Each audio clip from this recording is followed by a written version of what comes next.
my name is Jamie. Welcome. Please join me. I hope you're doing really well. As I'm sure you're already aware, I'm going to be talking about Midsummer or Midsommar today, which is really exciting because I really love this film, truly. Obviously, Midsummer came out in 2019, so I'm sure if you're watching this video, you have probably already seen it, or at the very least, you've heard about it, you kind of know what it's about, but just in case, I will go over a brief overview and give some content warnings, as always, and as I see fit. At the surface, Midsommar is about Dani, played by Florence Pugh, a woman who, after an unspeakable trauma, finds herself in Sweden with her boyfriend and his friends. While staying at the friends' ancestral commune, things get a little weird, a little dark, if you will. The relationships between Dani and her boyfriend, the group of friends, and Dani and herself begin to pull apart and together as the film tackles, for me, themes like grief, love, and purpose. Because I find everything in this film so intentional and everything feels very integral to the plot and the story and the overall feeling of the film, I think for me it feels a bit difficult to give kind of like clear-cut content warnings without giving too much away, but I'm going to try my best to give a few now, and obviously I'm going to go on and talk a little bit more about them and a little bit more just about the movie in general. So here they are now. I would say to be prepared for gore, suicide, sexual coercion, and drug use. There is also a dead and gutted bear, although you don't see the death actually happen. I really see this movie as being one that is so visually stunning, and it's a really, to me, it's a very beautiful movie, both in, you know, the visuals and how it's written. It's one of the only horror movies that I can really think of where the color scheme is, you know, these bright whites, pastels. I think it really adds to the uniqueness that that's the case, and it's obviously it's a very beautiful film, but that also means that like a lot of the horror elements take place in broad daylight, so there's no shadows to kind of hide behind in this, which is a really impressive challenge that I think Ari Aster was able to really accomplish with this film, but it definitely adds to, if you're not kind of used to seeing gore, maybe seeing gore in broad daylight would be very difficult. To me, this film is 10 out of 10. I really love it, and I recommend it cautiously for reasons that I said before. Yeah, I think if you're interested, definitely check it out. You've probably already seen it though if you're interested. And with all that said, I will now be diving more into themes and my thoughts, so now we're getting into spoilers, I guess. Like I said in my blog, if you saw it or read it or whatever, I titled it, "I Would Let Florence Pugh Burn Me Alive," which is true. I think I definitely really like that woman. Really love her. I think she does a really amazing job in the role of Dani. I think I really related to her character, not so much in a literal sense. I do not have a sister. That also killed my family. I've never been to Sweden, those types of things. But more so, I think her vulnerability, which I think a lot of people can relate to.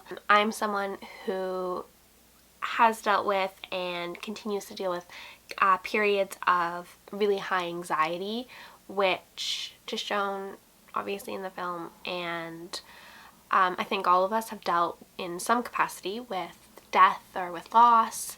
Hopefully, I hope not in similar traumatic sense. But I think Florence, and here's where maybe I'll kind of kiss her ass a little bit. I think Florence's performance for me really made this movie go from a really well done horror movie to like a stunning horror movie and a stunning film, if you will. I think her performance really elevated everything because it made it that much more relatable. It really pulled my emotions into it, and it really allowed for the horror of this story to really shine. That sounds a bit morbid, but I think you know what I mean. I mean, she was really spot on in a lot of her portrayals. At least for me, it felt very true to the experience, and the scenes where we see her kind of struggling to compose herself, where we see, you know, her kind of dismissing her own feelings, whether that be to kind of downplay herself or to please everyone else. I felt like that was really what pulled me in and what really makes this film stand out. I think sometimes those emotions in particular are kind of hard sometimes to convey convincingly on screen, so Florence did a really good job. Enough ass kissing. This movie is quite literally my personal hell. Like I said, I'm someone who has dealt with and deals with anxiety, so to me, the thought of being with people who suck, who I don't know very well, a lot of strangers, in an unfamiliar place, in a different country where I can't just leave, and we're all doing drugs, and I'm emotionally at a very vulnerable, very low point, sounds to me like hell. That is a nightmare, I'm sure, for a lot of people, but the setting is truly horrific in my opinion. Take everything that happens out of it, everything could be fine, and that situation is still horrible in my opinion. And I feel like that's a very surface level kind of view of the movie, but the reason I kind of feel like I wanted to talk about Midsommar, even though I've seen it discussed a ton, obviously people know about it, there's been a lot of discussion about it, a lot of praise, but one of the things that kind of stood out for me, which is why I felt like I could potentially have something to add to the conversation, is that I see this film kind of end up a lot in online communities as being categorized as a good for her movie, which obviously I see the humor. I get it. It's more often than not it's a joke, and I've laughed, and it's all good. Truthfully, I find that viewing of the film, or that kind of interpretation of the film, to be quite sad and kind of undersells it, I think, a bit. Part of the reason that I wanted to make videos or even talk about my opinions about horror is because I wanted to kind of apply this kind of feminist lens to these discussions and hopefully have them in, you know, a really positive community where we can kind of think critically about these things without being mean. And I think that there's a lot of really interesting ways to read Midsommar. I think that's part of the beauty of this movie, is that there's a lot of different kind of angles and lenses. There's a lot in the actual film that can be looked at, and I think that kind of elevates it again as just being a really stunning movie, but also I don't necessarily think that good for her is one of them. Or I struggle to see that. Maybe that's a better way to phrase it. Dani's broken. I mean, we know this from the moment that we see her. It feels like she's communicating with us that she feels like she's too much for her boyfriend Christian, that she feels really stressed out Obviously she's worried about her sister and her family, that kind of thing. We see her very, very overwhelmed, I think, is how we're introduced to the character. It seems like she's alone. I mean, it seems her closest person is Christian. That's who she's calling. That's who's coming to her house. You know, she's emailing her family. She's not walking down the street to see them. She's not, you know, jumping in a cab. She's, you know, she's emailing, she's talking on the phone, and she's trying to get Christian to physically be there to support her, which he's kind of failing to do. However, pause, quick pause. I do want to kind of point out that at the beginning of this movie, she is talking on the phone with who seems to be a friend when she's talking about her relationship with Christian, and I kind of want to circle back to that later on. So just kind of like remind yourself of that moment in the movie and hold on to it till the end of this video. And I know a lot of these good for her sentiments stems from Christian being shit and feeling like it was justified what happened to him, that, you know, she deserves better and this is her way of doing so, and that it was good for her how things played out. Don't freak out, but I would perhaps argue that Christian wasn't the worst, wasn't that bad.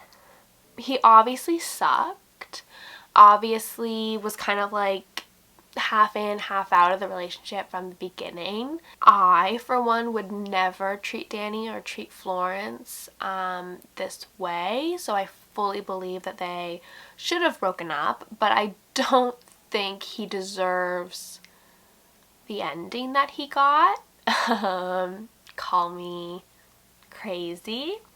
And I would actually argue that his friends are worse, and that they're kind of the first introduction to kind of like the peer influence type of thing that we're seeing throughout the film. Specifically, and I made this joke in my blog, I'm gonna make it again. Specifically, I would say that Bandersnatch, Vape Nation, Find You a Girlfriend That Really Likes Sex, Loser is actually potentially the most annoying one. Is he the worst? I'll get into that, but I think he's for sure the most annoying, and perhaps he deserved the scarecrow ending that he got. He was a scarecrow, right? Obviously, Christian's friends also fed into his behavior, which I think made him worse. I think on his own, maybe he wasn't a nightmare, but I would never treat Florence this way. So obviously, I think this is obvious. I don't think there's like debate about this, but maybe there is. The film is about cults. Is that controversial? We can all agree on that, right? The movie is about a cult. Maybe I'm wrong. And anyone who has ever found cults to be interesting, as I think a lot of the horror community, true crime community kind of crosses over quite a bit. If you've ever found cults to be interesting, I think that you would know how they really rely on broken people like Danny, and they really prey on people who are desperate for community, who need something to believe in, or like a greater purpose or validation that what has happened thus far in their life had a greater meaning or had a greater purpose. Last year I actually watched Holy Hell, which is from 2016. It is an American documentary that was done by Will Allen about his experience as a member of the Budapest cult for 22 years, which it was really interesting, and I thought was done really well because it shows you kind of the inner workings of how cults truly seem good. I mean, even at the beginning of that documentary, can I speak? Even at the beginning of that documentary, I remember saying like, wow, everyone in this cult is gorgeous. It looks so fun. Maybe I want to join.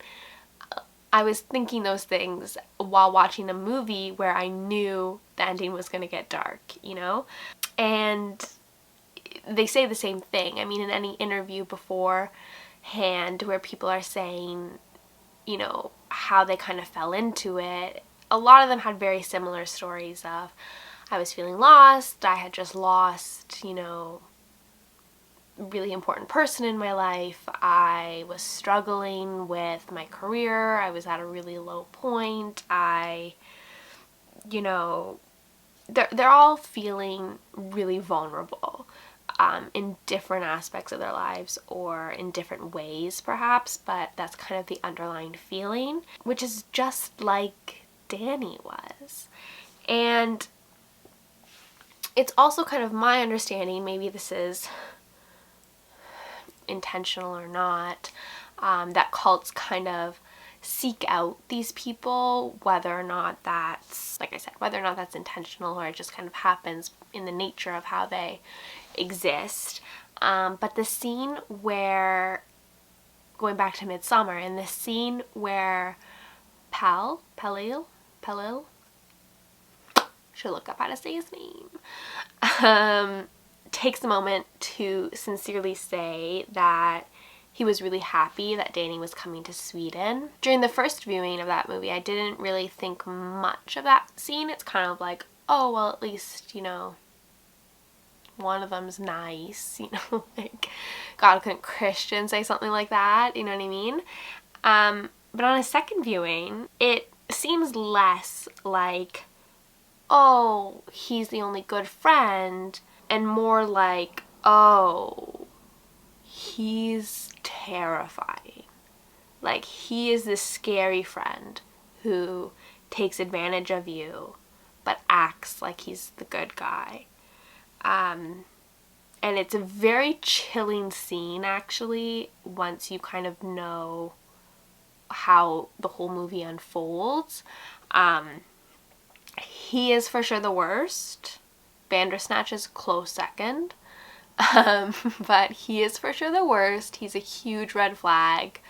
And I saw a tweet some time ago that, again, kind of like feeds into all this, and it was something along the lines of, like, you know, when people joke about, oh, I wish someone would try to, you know, get me into a cult, or I wish I could join a cult just to see if I would be able to leave, if I would be, you know, the person who could, like, see through it. I really think, you know, obviously in retrospect, when you're watching these things happen, you're like, oh, that would never happen to me. But, you know, people making the joke of, I want to see if I could actually get out of it.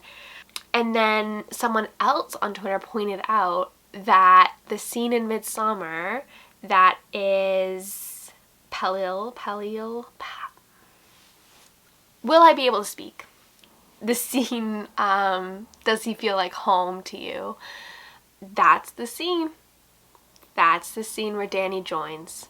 That's the, I'm gonna cut your final thread, the final string that's holding your life together, the final string that is tying you back home, that's tying you to your past life. You know, you just lost your mother, your father, your sister. Christian is seemingly the last kind of connection she has to her life prior to Sweden. And he's convincing her that he's not home. Horrifying scene. Obviously, she kind of ends up falling for it, and I think a lot of the audience does as well. I mean, I wasn't in the theaters first watching, waving my red flag. It feels very sincere, which is chills up my spine. And I think when we say good for her, that's us falling for it too. I'm guilty of it too. 1000%. So while I think Danny is a victim, I don't think that being a victim takes away from her character's political importance. To me, Midsommar is walking this really fine line where Danny's victimhood isn't used to exploit her, and it's also not used to make her a hero. She's complex. And I think complexity in art, specifically in horror, specifically in women in horror, complexity is what makes it inherently feminist, even if the character loses, right? Like we don't have to have her come out on top for it to be feminist. Like, to me, it's not feminist because she killed her boyfriend and joined a cult, but it's also, on the flip side of that, it's not anti-feminist because it's not a 3-hour runtime of what's all the horrible things we can do to a woman for no reason.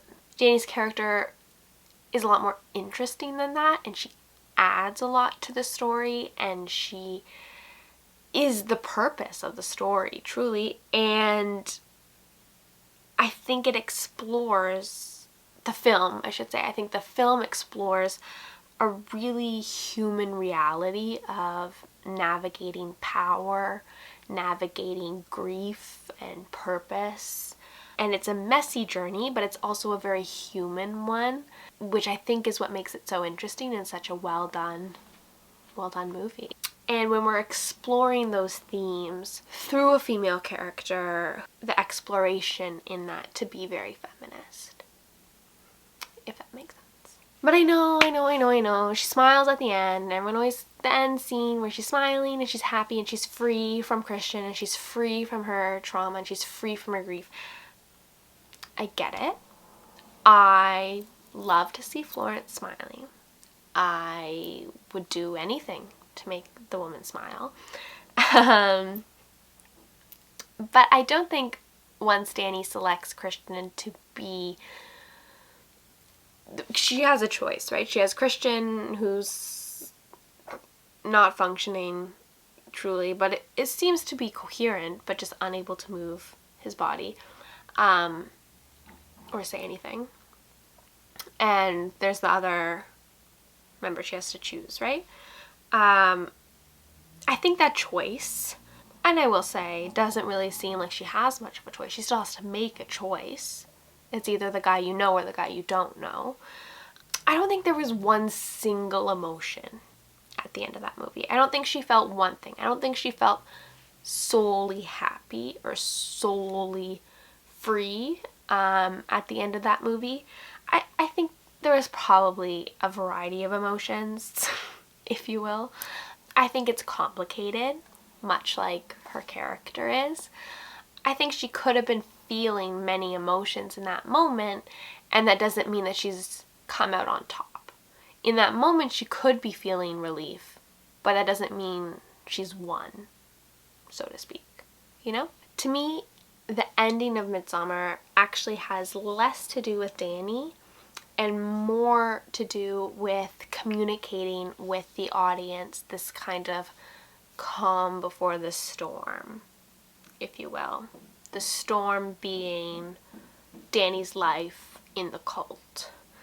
That, my friends, is horrifying and makes me want to cry because someone please help her. Dear God, now she's alone in this cult.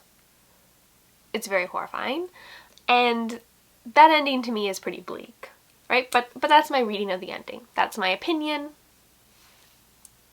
I think Dani is getting ready for fucking the story to unfold, you know? Going back to holy hell, things seem good, things seem fun, and then they become horrible. So in Dani's case, things were already kind of shit, and now they're gonna be worse, in my opinion. But that ending's pretty fucking bleak, okay? It's really depressing, it's horrifying, makes incredible cinema, but it's very scary. So, in this moment, I would like us to go back to the friend on the phone that I told you to remember about. The friend. She does have a friend. Thank God. We don't hear about that friend, we don't see that friend throughout the whole movie, other than that phone call. I choose to believe that that is the friend that comes and saves her. Palio, whatever his name is, doesn't know about this friend, seemingly. No one really talks about her, no one brings her up. He doesn't know. He thinks Christian's the last thread, but he's wrong. She has the friend that was on the phone. In my mind, it's me, okay? Okay? We can all choose to believe what we want. In my mind, it's me. I scoop her out of Sweden. We get into therapy. Hello. And we live in a beautiful coastal English town, in a little cottage. She cooks. I drink wine. We're very happily in love. We're very happy. And that is really my ending of MIDSOMMAR. Believe it or not, that is the director's cut ending as well. Anyways, I hope you enjoyed my ramble about MIDSOMMAR. Maybe I said literally everything that you thought, but maybe I changed your mind from good to her to bleak, but we're holding out for Jamie. I don't know. Anyways, you can comment, you can like, you can subscribe, all those fucking annoying things that people say. You can do all of them. Like I said, my blog and my Instagram and everything will be linked down in the description. I hope the rest of your day goes really well. I hope you are happy, and I'll see you when I see you. Bye!